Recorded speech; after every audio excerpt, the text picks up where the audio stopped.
நாங்கள் tourist family அப்படின்னு ஒரு படம் பார்த்தோம் அப்படின்னு சொல்ல முடியாது.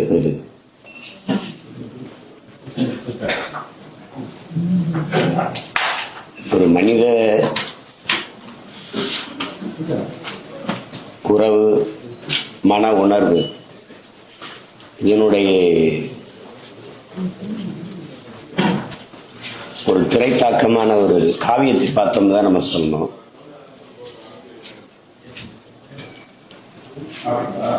என் மகன் 9வது படிக்கிறான், பெரியவன். அவன் சொல்றான், நான் பார்த்ததுலேயே இந்த படம் தான் எனக்கு ரொம்ப பிடிச்சிருக்குன்றானா. அப்ப எவ்வளவு பெரிய தாக்கத்தை சின்ன குழந்தைகள் வரைக்கும் அது ஏற்படுத்துதுங்கிறத வேற சான்று தேவையில்லை. அதாவது இந்த யுவராஜ் 3வது படமா வென்றிருக்கிறாரு. முதல் படம் ஒரு குட் நைட்னு ஒரு படம், அப்புறம் லவ்வர், இது 3வது படம். எல்லாம் சின்ன சின்ன பசங்களுக்கு வாய்ப்பு கொடுத்து அவரு 3 படம் அந்த எடுத்த தயாரிப்பாளர் சொல்ல முடியாது. அவரு சின்ன பையன்தான். அவரு இந்த படத்தினுடைய இயக்குனர் அபி ரொம்ப சின்ன வயதுல இந்த படத்தை நம்பி கொடுத்து தயாரிச்சு இருப்பதுங்கிறது ஒரு பெரிய பெரிய பாராட்டு. எவ்வளவு அவரை பாராட்டினாலும் தாகும்.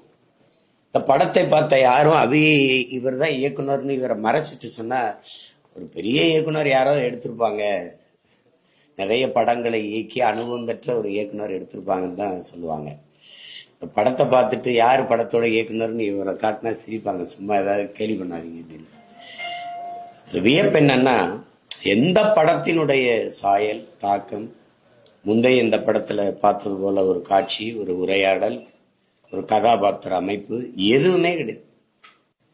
எதுவுமே கிடையாது. புத்தம் புதிதா ஒரு கதை, ஒரு களம், ஒரு திரைக்கதை, உரையாடல், கதாமாந்தர்களின் தேர்வு, பிரம்மாண்ட அரங்குகள், ஆர்ப்பாட்டமான இசை, சண்டை காட்சிகள், எதுவுமே கிடையாது. இது முதிர்ந்த மிகச்சிறந்த மேதைகள், எங்க அப்பா பாரதி ராஜா, பாலுமகேந்திரா, ஐயா மகேந்திரன், பாலச்சந்தர், இது போன்ற படைப்பாளிகள் படங்கள் தான் இவ்வளவு பெரிய தாக்கத்தை நமக்கு தந்திருக்குது.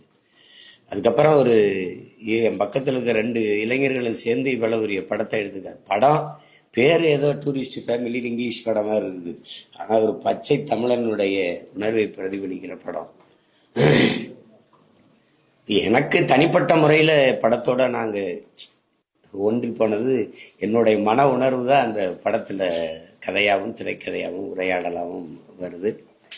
மிகச்சிறந்த ஒரு படைப்பு, இந்த ஆண்டுல வந்த மிகச்சிறந்த படைப்புன்னு நான் அதை பெருமையோடு சொல்லிக் கொள்வேன். இதில் நடிச்சிருக்கிற என்னுடைய தம்பி சசி,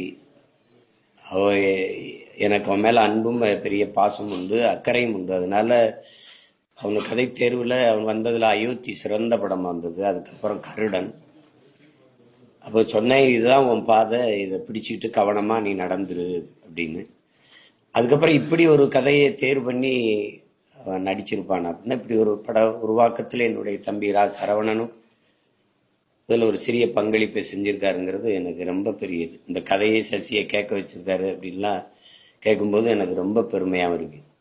சசி ஏற்று நடிச்ச கதாபாத்திரம்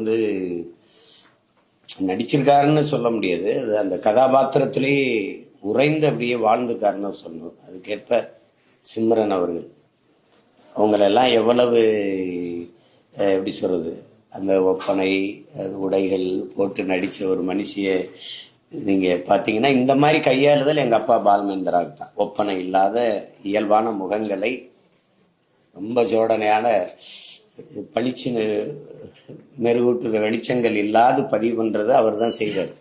அதை இந்த சின்ன பிள்ளை இந்த வயசுல துணிஞ்சு எடுத்துருக்காரு.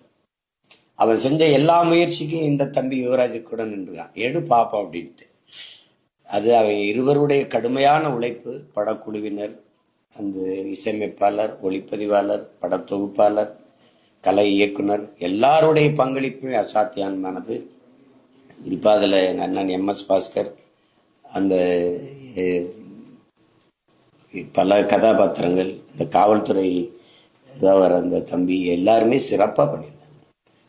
படத்துல ஒவ்வொரு காட்சியும் அவை தொடங்கி முடிச்ச விதமே ஒவ்வொன்றுமே ஒரு சிறுகதை போல. சுஜாதா அவர்கள் சொல்லுவாங்க, ஒரு ஒரு சிறந்த திரைக்கதை ஒவ்வொரு காட்சியும் ஒரு சிறுகதை தொடக்கம் போல இருந்து சிறுகதை முடிவு போல இருக்கணும். அதை திரையுலகில் கையாண்டது ஐயா பாக்கியராஜ் தான். அதுக்கப்புறம் தம்பி அபிகிட்டு தான் நான் பார்க்கிறேன். ஒவ்வொரு காட்சியின் தொடக்கமும் முடிவும் அவ்வளவு எதிர்பார்ப்பு, இதுதான் நடக்கும்னு நீங்க எதையும் சொல்ல முடியாது. அவ்வளவு நெகிழ்ச்சியா மனித உறவுகளையும் மன உணர்வையும் அவ்வளவு அழகுற பதிவு செஞ்சுட்டாங்க. யாருமே நம்ப மாட்டாங்க. இப்ப நாளைக்கு இது ஒரு பெரிய விருதை வாங்கிட்டு வந்தா கூட அந்த விருதை அறிவிச்சு மேடையில் போய் வாங்கினாங்கன்னு வச்சுக்கையோ, வேற ஆள யாரையும் அனுப்பி வாங்கிட்டு வாங்குறீங்களா யாருன்னு கேட்பாங்க. அப்படிதான் எடுத்துக்க. ரொம்ப நேர்த்தியான படைப்பு, சிறந்த படம், சிறந்த படம். அது நிறைய பிரம்மாண்டங்கள், ஆடம்பரங்கள் அப்படிலாம் செஞ்சாதான் ஓடும் நினைக்கிற படைப்பாளிகளுக்கு இது ஒரு பாடம். இந்த படம் ஒரு பாடம். எதுவுமே தேவையில்லை, கதையும் அழகா சொன்னாலும் போதும், படம் ஓடிருங்கிறதுக்கு டூரிஸ்ட் ஃபேமிலி ஒரு பெரிய உதாரணம். சிறந்த படைப்பை இந்த இளைஞர்கள் படைச்சிருக்காங்க. இது எவ்வளவு பாராட்டினாலும் திரையரங்குல எல்லாருமே பேசுறதுக்கு வார்த்தை இல்லாம என்ன தலை குனிஞ்சு கலங்கி நெகிழ்ந்து போயிருந்தாங்க. எனக்குமே நான் படக்குன்னு வெளியில இருந்துச்சு போயிட்டேன், நம்ம அழுதுகிட்டு தான் நல்லா இருக்காது அப்படின்ட்டு. அந்த மாதிரி ரொம்ப நேர்த்தியான படைப்பு. அபிக்கு பெரிய எதிர்காலம் இருக்குது. அவன் தொடர்ந்து இந்த மாதிரி படங்களை செய்யணும். அதே மாதிரி என் தம்பி யுவராஜும் தடம் தெரிஞ்சிருச்சு, இதுதான் நம்ம பாதை, இதுலயே போயிடணும், இந்த பாதையை பிடிச்சிட்டு பயணிக்கணும். நல்ல நல்ல படங்களை நீங்க நம்ம மண்ணுக்கு நீங்க தரணும். அதான் உங்கள்கிட்ட அன்பா வேண்டிக்கிறது. ஆமா, எண்ணிக்கை முக்கியம் இல்லைங்க. இதுல பண்ணி தான் பல குட்டி போடும், சிங்கம் ஒரு குட்டி தான் போடானா, அது மாதிரி எண்ணிக்கை முக்கியம் இல்லை. விரல் விட்டு என்னன்னாலும் அந்த படம், இந்த படமே இன்னொரு 5 வருஷத்துக்கு பேசப்படும். டூரிஸ்ட் ஃபேமிலியா அப்படி. அது மாதிரி ரொம்ப நல்ல படம், ரொம்ப நல்ல படம். நான் தான் சொல்றேனே, அத்தனை படம் அவங்க சிம்மரன் நடிச்சிருப்பாங்க, ஒப்பனையோடு நடிச்சிருப்பாங்க, அழகழகு உடைகள் போட்டு. அது எதுவுமே இல்லாம இந்த படத்துல அவங்க நடிச்சு அவ்வளவு பெரிய பேரை ஈட்டிட்டாங்க. சிறந்த படைப்பு. அந்த மகனா நடிச்சவன், அந்த சின்ன பையன், அதான் ராட்சசி படத்துல நான் பார்த்தேன். இதுல ரொம்ப நல்லா பண்ணிட்டாப்ல, ரொம்ப நல்லா பண்ணிட்டான். அந்த நாய்க்குட்டியை வரைக்கும் அதை அழகா பயன்படுத்திட்டான். அந்த நாய்க்குட்டியை கொண்டு இடைவேளை, உச்சக்கட்ட காட்சி எல்லாத்திலுமே பொருத்தி ரொம்ப வரும். இது திரையில் எழுதப்பட்ட ஒரு அழகான கவிதை, அப்படிதான் சொல்ல. ரொம்ப சிறந்த படைப்பு, ரொம்ப சிறந்த படைப்பு. ஏற்கனவே பெரிய வெற்றி அடைஞ்சிருச்சு. இது மாபெரும் வெற்றின்னு சொல்ற அளவுக்கு என் அன்பு சொந்தங்கள் இதை திரையரங்களை பார்த்து பெரிய வரவேற்பை கொடுக்கணும். அப்பதான் இந்த பிள்ளைகள் சமரசம் செய்து கொள்ளாது, இந்த வணிக சூழலில் சிக்கிக்கொள்ளாது, இந்த வணிக புயலில் மாட்டாது அவர்கள் இந்த திரைக்கலையை பாதுகாப்பார்கள். அதுக்கு உங்களுடைய அன்பும் ஆதரவும் அவசியம். அதுக்கு ஒரே வழிதான் இருக்கு. நீங்க திரையரங்கில் போய் பார்த்து இந்த பிள்ளைகளை பாருங்க, எவ்வளவு சின்ன வயசுல துணிஞ்சு நல்ல படங்களை எடுக்கணும்னு ஒரு முயற்சி செய்யறாங்க. அது தட்டி கொடுக்கணும் இந்த பிள்ளைகளை, நம்ம தான் செய்யணும். உங்களுடைய அன்பும் ஆதரவும் அவங்க இந்த பிள்ளைகளுக்கு இருக்கணும். அது குறிப்பா யுவராஜுக்கும் அபிக்கும் என் அன்பு நிறைந்த வாழ்த்துக்கள். அவரோடு உடனிருந்து உழைத்த ஒவ்வொரு தொழில்நுட்ப கலைஞருக்கும் என்னுடைய மனம் நிறைந்த வாழ்த்துக்கள். தொடரட்டும் அவர்கள் முயற்சி. இந்த டூரிஸ்ட் ஃபேமிலி வெற்றி எனக்கு மிகப்பெரிய மகிழ்ச்சியும் மன நிறைவும் தருது. நன்றி, வணக்கம். நேரடியாக அரசியல் பேசாட்டீங்க கூட, ஆங்காங்க பாத்தீங்கன்னா இப்ப பல்வான் சிங் அப்படிங்கிற ஒரு கேரக்டர் தமிழ் பேசினா அவங்களுக்குள்ள ஒத்துமையா இருப்பீங்களா அப்படின்னு கேட்கக்கூடிய காட்சிகள்லாம் கிட்டத்தட்ட தமிழ் சார்ந்த அரசியலை உள்ள அங்கங்க தெளிச்சிருக்கிறாருன்னு பார்க்க முடியுது. உங்களுக்கு அது எப்படி இருந்துச்சு? வழிதாங்கிய ஒரு தமிழனின் மொழி அப்படிதான் இருக்கும். இப்ப நான் ஒரு தமிழன், கடகோடி சிவகங்கை ராமநாதபுரம் மன்னன் வந்தவன். பஞ்சாப்ல எனக்கு எவ்வளவு உறவினர்கள் இருப்பாங்கன்னு நீங்க நினைக்கிறீங்க? 80 வயசு பெரியவங்க கூட என்னை சீமான் தான் கூப்பிடுவாங்க. என்னை பார்த்தா நீங்க நம்ப மாட்டீங்க, இவனுக்கு ஏண்டா இவ்வளவு செல்வாக்கு இருக்குன்ட்டு. காஷ்மீர்ல, அதே மாதிரி நாகாலாந்துல, திரிபுரால, மணிப்பூர்ல, அஸ்ஸாம்ல, எல்லா இடத்துலயும் என்னை நேசிக்கிறது காரணம், நான் என் மண்ணை, என் மொழியை, என் மக்களை நேசிப்பது போல அந்த மண்ணை, அந்த மக்களை, அந்த மொழியை நேசிக்கிற மக்கள் எல்லாரும் நாங்க ஒரே உணர்வு அலையில ஒன்றிணைகிறோம். அது மாதிரிதான் இது. அவரு அதுல அவன் அந்த உணர்வை தம்பி அப்படி கடத்துறான்னா அவனுக்கு அந்த வலியும் இருக்கு, அவனுக்கு அந்த மொழியும் இருக்கு, அதை பதிவு செய்ய வேண்டிய கடமை இருக்கு, அதை செஞ்சுட்டாரு. பல்வேறு சிங்க நினைவுபடுத்துற மாதிரி இருக்கு.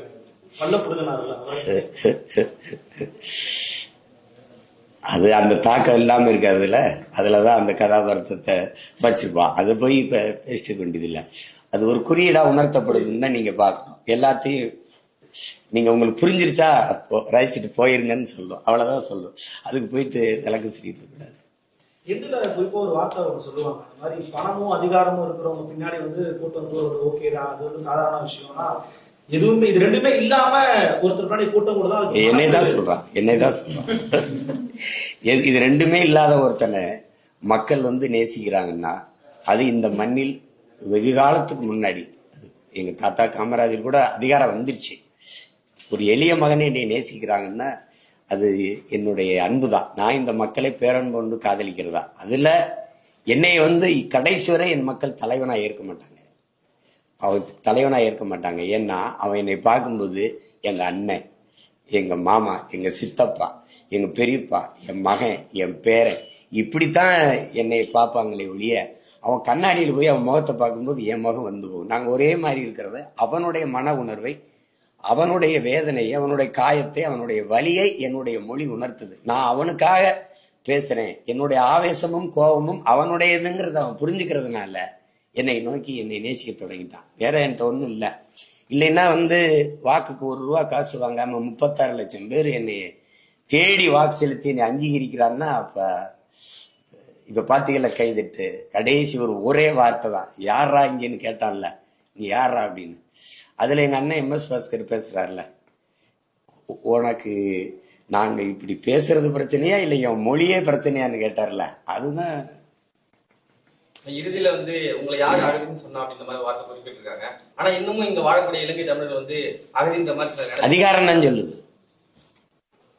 நீங்க சொல்றீங்களா? இல்ல நான் சொல்லுவேனா? சிலர் சொல்லிட்டு இருக்காங்க. நான் சொல்ல வந்தவரெல்லாம் வசதியா வாழ வச்சு நீ என் சொந்த ரத்தங்களை இந்த நிலத்தில் அகதியா வாழ வைக்கிறோம், எங்களுக்கு அவமானம் அது அப்படின்னு. இப்ப இந்த அதிகாரம் இருக்கிறதுனால ஒருவேளை எங்ககிட்ட வந்துச்சுன்னா என்ன சொல்லுவீங்க? அது கிடையாது. அது இந்த நாடு எங்களை அப்படி வச்சு அந்த சொல்லை வச்சு அவமதிக்குது. அதுல அது வேற அரசியல். அதை இப்ப இங்கே பேச வேண்டியதில்லை. நாங்க அப்படி நினைக்கல. அதிகாரம் சொல்லுது, எங்களை அதிகாரம் சொல்லுது. திபெத்தியனுக்கு குடியுரிமை கொடுக்குது. திபெத்தியனுக்கு இந்த நாட்டுக்கு ஏதாவது சம்பந்தம் இருக்கா? எனக்கு இந்த நாட்டுக்கும் சம்பந்தம் இருக்கு. ஏன்னா இந்த நாடே ஏன் நாடு.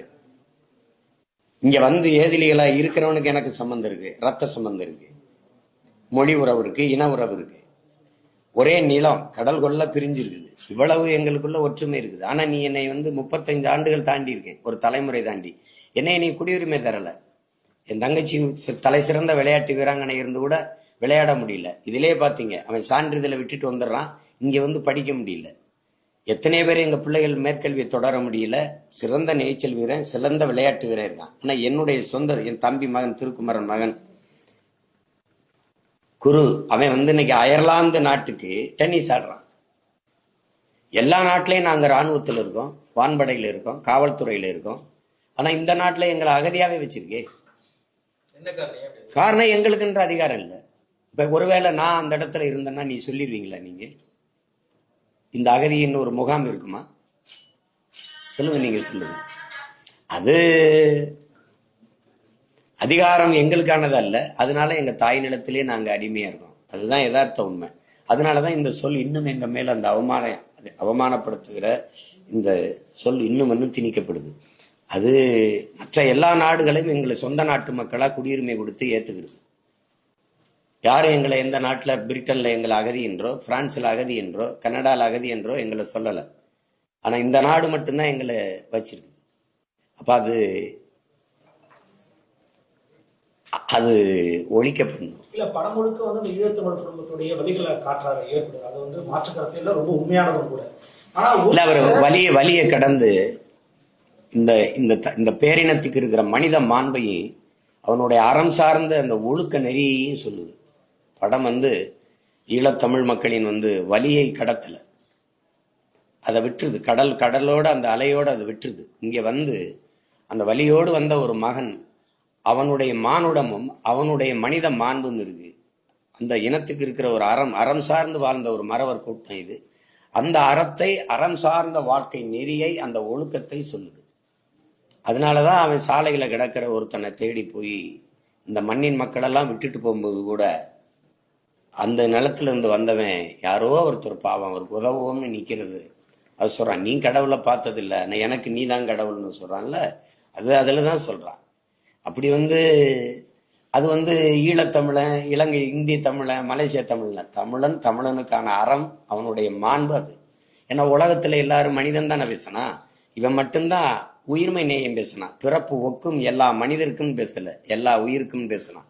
பகுத்துண்டு பல் உறவுகள்னு பேசல, பகுத்துண்டு பல் உயிர்கள்னு பேசினான். காக்கை குருவி எங்கள் சாதின்னு பாடினான். இவன் தான் பாடினான். வாடிய பயிரை கண்ட போதெல்லாம் வாடினேன்னு வள்ளலார் பெருமகன் பாடினான். இவன் தான் உயிர்மை நேயன். அப்ப மாட்டு கண்ணுக்குட்டியை கொண்டான்னு, பெத்த மகனை கொண்டான்னு கதையாவே இருக்கட்டும், கதையிலையும் உயிர்மை நேயம் வச்சவன் தமிழன் தான். அதனால எங்களுடைய மாண்பது. நீங்க அவையவே நாட்டை பேசிட்டு போது நாங்க யாதும் ஊரே யாவரும் கேளீர்னா ஒரு பாட்டை வந்தா, ஒருத்தன் பாரடா உன் மானுட பரப்பைனா, மானுட சமுத்திரம் நான் என்று கூடான்னா, அது எங்க அறம் அது. அது தமிழ் பேரன்பின் தாய், அவளுக்கு எல்லாரையும் நேசிக்கத்தான் தெரியும். அந்த அடிப்படையில நேசித்து இந்த கதையை அவன் செஞ்சிருக்கான். ஆனா அவன் வயசுக்கு இது அசாத்தியமானது. ஒரு 50-60 வயசுல வரக்கூடிய முதிர்ச்சி அவனுக்கு 24 வயசுல வந்திருக்குன்னா, அவன் இதயத்தில் இருக்கிற வலிதான் அந்த அனுபவத்தையும் அந்த பக்குவத்தையும் தந்திருக்கு. அதான் உண்மை. தமிழ் தேசிய நாமும் அல்லது ஈழத்தமிழர்கள் விவகாரத்திலையும் கொஞ்சம் வெறுப்புணர்வோடு அணுகக்கூடிய நபர்களும் இருக்கிறாங்க. அவங்களுக்கு இந்த படத்துல பாத்தீங்கன்னா அந்த குடும்பம் கொஞ்சம் கஷ்டப்படுறாங்க. ஆதார் கார்டு வாங்குறாங்க, ஓடிடி எல்லாம் வாங்குறாங்க இல்லையா? அப்ப இந்த மாதிரி குறிப்புக்குறாங்க, பாத்தீங்களா திரைப்படத்திலே காமிக்கிறாங்க அப்படின்னு எதிராளிகளுக்கு இது ஒரு வெறுவாய்க்கு அவள் போடுற மாதிரியான ஒரு காட்சியா நீங்க பாக்குறீங்களா? இந்த வலியை உணர்த்துற படமா பாக்குறீங்களா, கடத்துற சீனா பாக்குறீங்களா? வலியை உணர்த்துறதா, எங்களுடைய வலியை நீங்க பாருங்க அப்படிங்கறதா, இப்படியும் பாருங்க இப்படியும் இருக்கு அப்படிங்கறதா. உங்களுக்கு வெறும் செய்தியா தானே இருக்கு. நாங்க லட்சக்கணக்கா செத்ததும் உங்களுக்கு செய்தி. கவிப்பேரரசு வைரமுத்து சொன்ன மாதிரி, உலகத்திலே பெரிய பிரிவு என்பது சொந்தத்தை பிரிவதோ, சொத்தை பிரிவதோ, ஆடு மாட்டை பிரிவதோ, காதலியை பிரிவதோ, என் தம்பி அந்த கதையில சொன்ன மாதிரி காதலியை பிரிவதோ, அதெல்லாம் பிரிவு இல்லை. தான் பிறந்த மண்ணை பிரிவதுதான் உலகத்திலே மிகப்பெரிய சோகம்னா. அதோட கன்னத்தில் முத்தா போட்டா கூட ஒரு போய் வரும் பனை விடைகொடு எங்கள் தாய்நாடை, அந்த படத்துல அந்த பாட்டை கேட்டாலே மொத்த வலியும் அவர் எழுதிப்பார். இப்ப அதுல அப்படி பிறந்த மண்ணை விட்டு வெளியில வர்ற எங்களையும் நீங்க கொஞ்சம் பாருங்க, எங்க வலியும் கொஞ்சம் புரிஞ்சுக்கிறங்கிறதான். உங்களுக்கு எல்லாமே செய்தி. நாங்க செத்ததும் செய்தி தான், விவசாயி செத்தாலும் செய்தி தான். அதுதானே உங்களுக்கு. அது கொஞ்சம் கவனமா அதையும் பாருங்க. மறுபக்கம் ஒண்ணு இருக்கு அப்படின்னு சொல்றதா இந்த படம். அதை அவரு அங்க போகல. ஒரு இனத்தினுடைய அறம் சார்ந்த வாழ்வையும் அந்த மனித நேயத்தையும் ஒழுக்கம் சார்ந்த நெறியும் அவர் சொல்லிடுறாப்ல. அதுதான் முக்கியம். ஒரு சின்ன பையன் நீங்க தண்ணி வேணுமான்னு கேட்டீங்க, அவருக்கு முன்ன பின்ன தெரியாதவருக்கு, அதனால இந்த நாய்க்குட்டிக்கு நீங்க அதுக்கு உணவு போடாம விட மாட்டீங்க அப்படின்னு சொல்றது உயிர்மை நேய பார்வை தான். மானுடத்தையும் தாண்டிய உயிர்மை நேய பார்வை தான். சமீபத்தில் வெளியான ஜாட்டு ஃபேமிலி மேன் போன திரைப்படங்கள்லாம் போராளிகளையும் தமிழ் மக்களையும் கொஞ்சம் இழிவுபடுத்தப்படுகிறது. இது பின்னாடியில் இருக்கிற அரசியல் என்ன, இல்லை இது போன்ற படங்களுக்கு தான் நம்ம தெளிவு பண்ண வேண்டிய சூழ்நிலை இருக்கா? தமிழரின வரலாற்றை மறைப்பது, இழிவுபடுத்துவது, திரிப்பது, இது பன்னெடுங்காலமா நடந்திருக்குது. சமகாலத்திலேயே இப்ப நடக்குது. அதை அன்னைக்கு எங்க முன்னோர்கள் விட்டிருக்கலாம். இன்னைக்கு அறிவு தெளிவும் அரசியல் புரிதலும் கொண்ட ஒரு தலைமுறை விழித்து கொண்டது.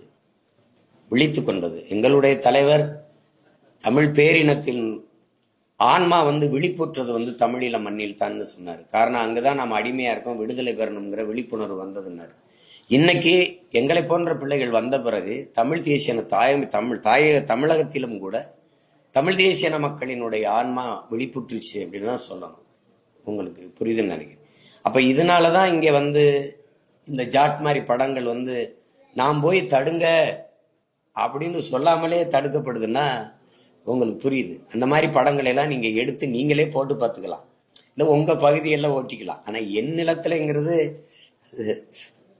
இங்க ஒரு ஐயனார், இங்க ஒரு கற்பனை சாமி நிக்கிறேங்கிறது கவனத்தில் வச்சுட்டு எடுக்கணும். சும்மான்னு போற வழி. எனக்கு என் வழி உனக்கு தெரியாதுன்னா நீ விலகித்தான் போகணும். என் கண்ணீரின் அடர்த்தி, என் கண்ணீரின் காயம், என் கண்ணீரின் வலி உனக்கு தெரியலன்னா நீ என் கண்ணீரை துடைக்க விரல் நீற்றியே இல்லையோ, நீ ஏளனம் செய்யாம, என்னை பார்த்து எள்ளி நகையாடாம, கிண்டல் கடி செய்யாம விலகி போகணும். அப்ப தேவையில்லாம நீ நக்கல் அடிக்கிறது, கேலி பண்றது, எங்களை விமர்சிச்சு படம் எடுத்துக்கிறது அப்படிலாம் இல்லை. எங்க விடுதலை போராட்டம் உங்களுக்கு வியாபாரம் செஞ்சு பிழைக்கிறதுக்கு இல்லை. அதை எல்லாரும் கவனத்தில் வச்சுக்கணும். புரியுதா? என்னுடைய போராட்டம் பிடிக்குது, பிடிக்கல. பிடிச்சா என்ன பற்றி பேசு, பிடிக்கலன்னா பேசாம விலகிட்டு போயிடு. அதை விட்டுட்டு தேவையில்லாம சீண்டிட்டு இருக்க கூடாது. அது சிக்கலாகி போயிடும். நன்றி. நன்றி. வணக்கம்.